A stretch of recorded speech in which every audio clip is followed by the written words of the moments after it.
You're sick. In ancient Greece, around 400 BC, the doctor arrives, studies your face, feels your pulse, and nods. He knows exactly what to do. He reaches for a blade. But he isn't going to cut out the disease. He's going to open a vein and drain your blood, slowly, until the balance inside you is restored. And if you feel weaker afterwards, well, that only proves it's working. This wasn't the act of a fool. The men who invented this cure were, at the very same time, the most brilliant healers the ancient world ever produced. They dragged medicine out of the temples and into the light of reason, and then handed the next 2,000 years a mistake that would go on to kill more people than almost any single disease. A quick warning before we go further. Some of this is grim, and every word of it is true. Ancient Greek medicine is one of the strangest contradictions our species has ever produced, astonishingly ahead of its time and horrifyingly wrong, often in the very same breath. To understand how both things can be true at once, we have to start with the man who changed everything. His name was Hippocrates. Before him, if you fell ill, the explanation was simple. A god was angry, a spirit had cursed you, and the cure was prayer, sacrifice, and hope. Hippocrates said something genuinely radical, that disease was not a punishment sent from the heavens, but a natural event with natural causes that could be observed, understood, and treated by human hands. That single idea is the foundation of every bit of medicine that followed. It is not an exaggeration to say our entire modern understanding of the body begins with that one leap out of the dark. To feel how bold that was, look at the world he was arguing against. Across the Greek world stood great healing temples devoted to Asclepius, the god of medicine. The sick would travel for days, make their offerings, and then lie down to sleep in the temple itself, a ritual called incubation, praying that the god would visit them in a dream and either cure them outright or reveal what was wrong. Non-venomous snakes were left to glide freely across the temple floors, sacred to the god, brushing past the sleeping patients in the dark. And here is the part that should stop you.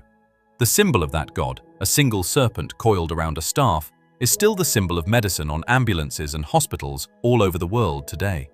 We swapped the god for science, but we kept his snake. And yet the same brilliant mind that broke from all of that gave us an idea that would poison medicine for millennia. Hippocrates taught that the body was ruled by 4 fluids, 4 humours: blood, phlegm, yellow bile, and black bile. Health, he said, was balance between them. Sickness was imbalance. It was elegant, logical, and completely wrong. And to fix that imbalance, physicians would spend the next 2,000 years draining, purging, starving, and blistering their patients, very often straight into the grave. So how could one tradition be so right and so lethal at once? To answer that, we first have to see just how far ahead of us these people really were. Step into a Hippocratic physician's care and you would find things you would recognize even now. They watched. They wrote down every symptom, tracked how an illness shifted hour by hour, and used that record to predict what would come next. The very birth of what we still call prognosis. They noticed patterns so precisely that some still carry their name. The hollow, sunken look of a dying patient's face is called the Hippocratic face to this day. They understood that food, climate, clean water, and rest shaped whether a body mended.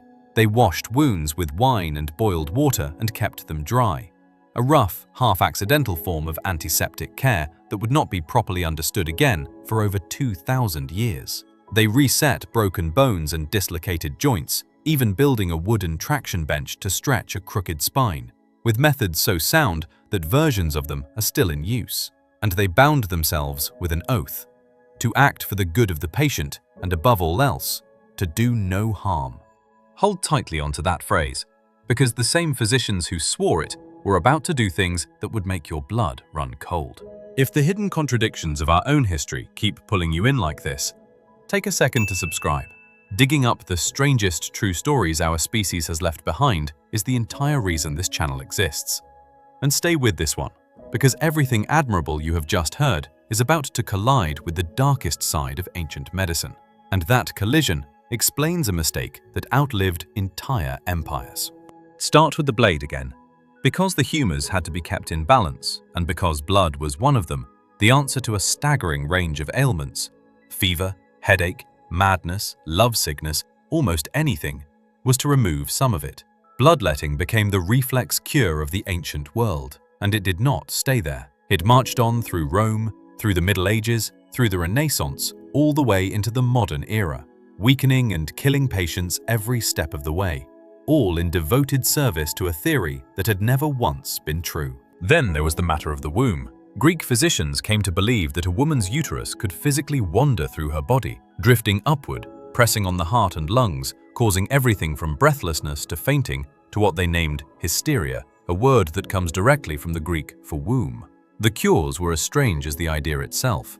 They tried to lure the wandering organ back into place with sweet perfumes held low on the body and foul, acrid smells pushed under the nose to drive it down. Or they simply prescribed marriage and childbirth as treatment. It was a diagnosis that would go on to shape and distort the way medicine treated women for the better part of 2,000 years. And then there is the drilling. Throughout the ancient world, physicians practiced trepanation, cutting or scraping a hole clean through the living skull, frequently while the patient was wide awake, to relieve pressure, treat a head wound, or release whatever they imagined was trapped inside. Some patients, astonishingly, survived it. The healed bone in their skulls proves it. Many, of course, did not. But the darkest chapter of all unfolds not in Greece, but in the great learning city of Alexandria. There, a handful of physicians did something no Greek had dared before. They cut open human bodies to study them from the inside. From that forbidden work came real and extraordinary knowledge. One of them, remembered as the father of anatomy, was the first to grasp that the brain, not the heart, was the true seat of thought, and the first to tell arteries apart from veins. But according to Roman writers centuries later, this knowledge may have come at a monstrous price. They claimed these anatomists were handed condemned prisoners and cut them open while they still lived. Vivisection, performed on the conscious and the breathing. Historians still argue fiercely over whether it truly happened, or was a cruel slander invented long afterward, so we should hold the claim loosely. But even the fact that it was believable tells you how thin the line between genius and horror had worn. So we arrive back at the central question: how could people this observant, this careful, this sworn to do no harm, get it so catastrophically wrong? The answer lies in the four humours themselves, and it is far more unsettling than simple ignorance. The theory was wrong, but it was not stupid. It explained everything. Feverish and flushed? Too much blood. Drain some away. Pale, cold and sluggish? Too much phlegm. Every symptom, every illness, every recovery and every death could be slotted neatly into the model. And a theory that explains everything is almost impossible to kill, because no result can ever prove it false. When a Bled patient recovered, the theory was triumphantly right. When a Bled patient died, the imbalance had simply been too far gone to correct. Century after century, brilliant physicians, including later the towering Galen, whose word would rule Western medicine for well over 1,000 years until the Renaissance finally dared to question him, looked out at the world through this lens and never once saw the flaw, because the lens itself was hiding it from them. And that is the real lesson buried inside the strangeness. The ancient Greeks were not fools stumbling around in the dark.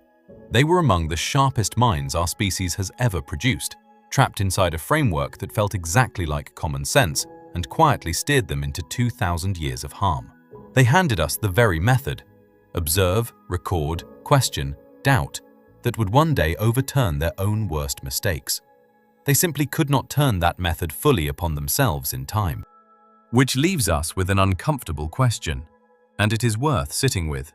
If minds that brilliant could be that certain and that wrong for that long, then what are we doing today with total confidence that the doctors of the future will look back on with exactly the same horror we now feel? Tell us what you think down in the comments. Where do you draw the line between genius and madness?